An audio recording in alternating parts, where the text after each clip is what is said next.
Assalamualaikum warahmatullahi wabarakatuh. Assalamualaikum warahmatullahi wabarakatuh. Buya, saya ingin bertanya.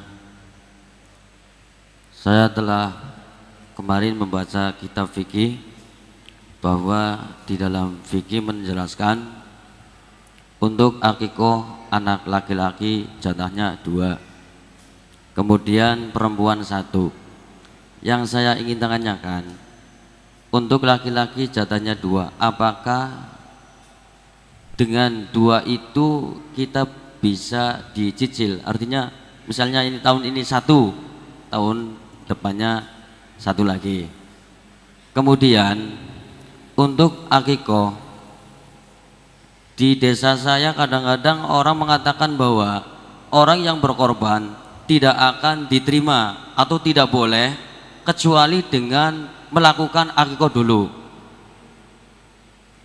Soalnya di desa saya Cipelem, Bulakamba, Brebes, rombongan dari Ibu Hajah Miftahul Janah itu mengatakan bahwa orang yang belum akikoh itu tidak boleh korban. Terima kasih. Wassalamualaikum warahmatullahi wabarakatuh. Waalaikumsalam warahmatullahi wabarakatuh. Bismillahirrahmanirrahim. Yang pertama, memang biasanya pertanyaan masalah akikah ini akan mulai ramai di saat masuk hari korban.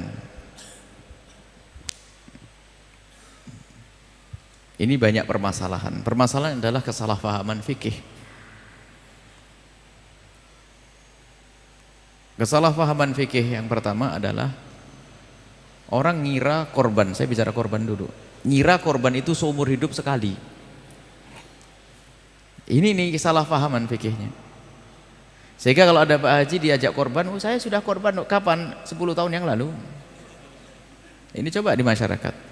Jadi sering baca, saya belum korban, saya sudah korban, saya belum korban, saya sudah korban. Padahal yang namanya korban itu sunnah. Kapan kita masuki bulan Idul Adha, maka itu disunahkan kita untuk korban. Ya kalau 60 tahun, kalau kita ketemu 60 kali ya 60 kali.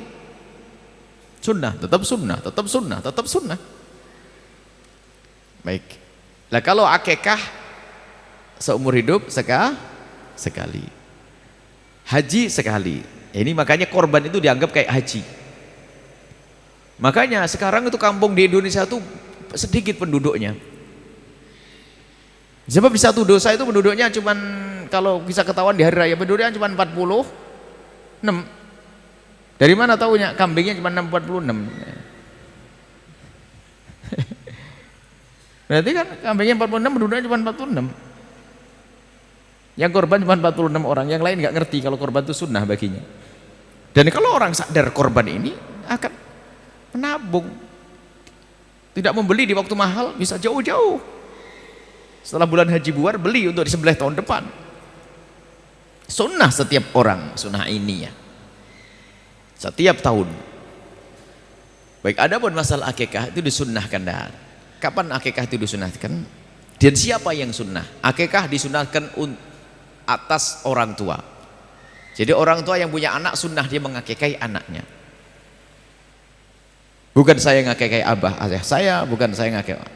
Jadi hakikah itu pada dasarnya adalah jika seorang bapak dikarunia oleh Allah putra, seorang anak, maka sunnah bagi bapak, bukan bagi anak. Sunnah bagi bapak untuk mengakikai. Madhab kita, jumhur ulama mengatakan sunnah, ada sebagian mengatakan wajib. Nah kapan? Ya kapan anak itu lahir, sunnah untuk diakikai umumnya adalah di hari ke-7 sambil diberi nama. Dan tujuan akikah adalah juga untuk memberitahu orang-orang dan juga sedekah agar anaknya dijaga oleh Allah. Kemudian memberitahu, jangan sampai kaget, loh anak siapa begini kan gitu. Kalau hari ke-7 gak punya duit ya ditunggu hari ke-21. Ya gak punya ya kapan saja, tahun depan deh.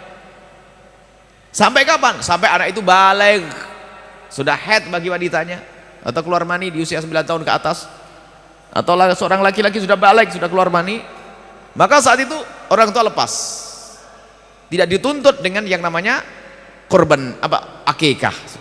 Sudah berarti sudah kedaluarsa. Seperti sholat duha sunnah bagi ibu, kapan? Mulai dari terbit matahari sudah meninggi sampai matahari kencang di atas, sebelum itu. Setelah kelewat ya sudah kelewat. Berarti kesunahannya kelewat sudah. Kesunahannya kelewat. Karena apa? Anakku sudah balik, aku belum sempat ngakekai dia. Sampai di situ batasnya. Selagi dia belum balik, maka orang tua sunnah untuk mengakekai. Kemudian pertanyaannya tadi, laki-laki 2 dicicil, ya boleh sajalah.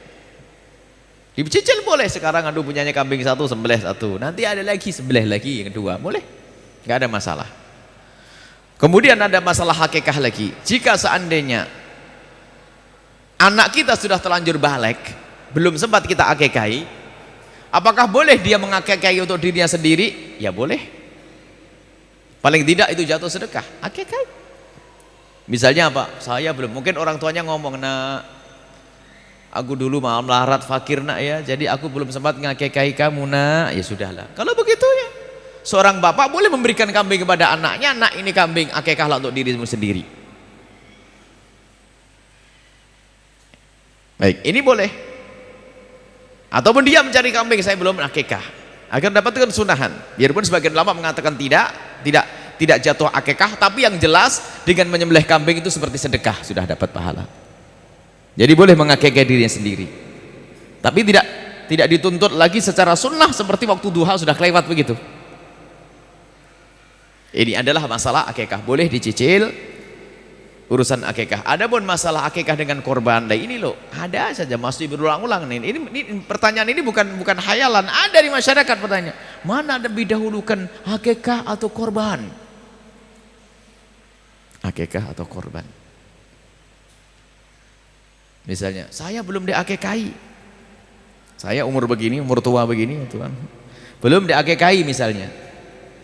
Datang bulan haji, mana yang didahulukan, korban atau akikah?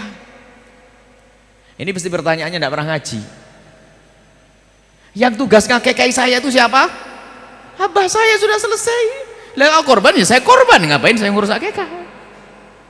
Nah, ini kadang-kadang pikir ini, belum akikah. Yang tugas ngakikahi saya adalah ayahanda saya. Kecuali begini bunyinya, saya mendapatkan anak, alhamdulillah mendekati bulan haji punya anak. Misalnya tanggal 3 Dzulhijjah punya anak.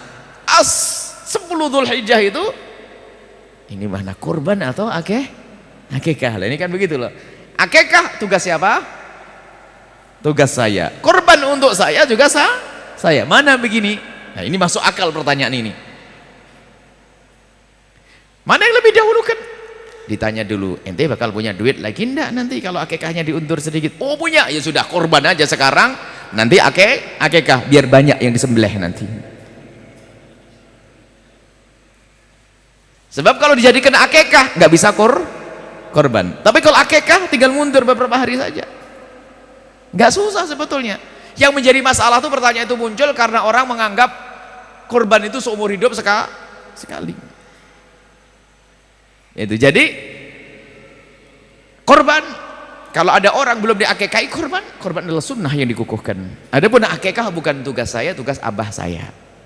Kalau abah saya ternyata belum mengakikahi, ya karena tidak mampu. Memang itu dituntut, nggak ada.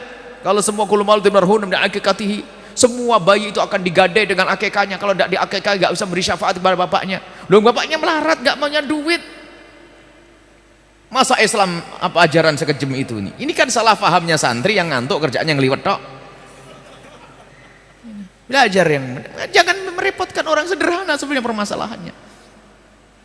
Tapi ini pertanyaan saya sering setiap masuk kalau begini pasti setelah hari Idul Adha itu coba ini. Ini tahun depan itu ada lagi pertanyaan karena beliau pasti ditanya lagi kalau ustadz-ustadz di kampung itu.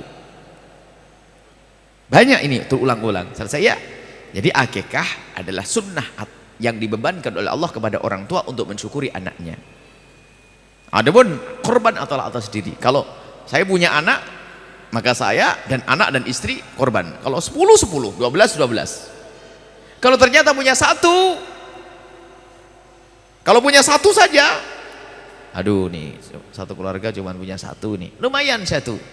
Seperti Nabi pernah dalam riwayat, Nabi menyembelih satu korban untuk keluarga, hadhi udhiyati wa ahli baiti. Ini adalah korban untukku dan keluargaku. Istilahnya sunnah kifayah. Jadi kalau kita punya keluarga 10, hendaknya nyembelih 10. Kalau nggak bisa 10 ya 9, nggak bisa 9 8, nggak bisa 8 nggak bisa 1. mewakili keluarga semuanya. Mewakili keluarga semuanya. Pokoknya jangan sampai gak nyembelih kambing. Nah, ini. Makanya waktu kita di Arab dulu waktu sekolah, waktu pertama berumah tangga itu, baru sholat hari raya Idul Adha itu ibu tetangga ngomong, nanti tak kirim dagingnya. Oh iya, kebayang di Indonesia dua on kan ya gitu. Nah, gitu. Tak taunya apa, separuh kambing gelebuk.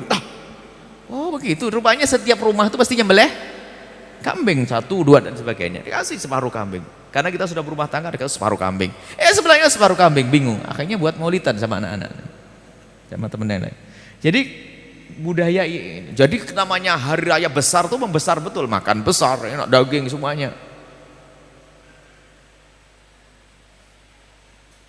Di Indonesia Masya Allah memang orangnya qanaah, jadi cukup 3 on 4 on. Sudah begitu ada yang aneh-aneh lagi, dikalengin kasih tahun depan. Sudah sedikit kasih tahun depan, aneh lagi nih.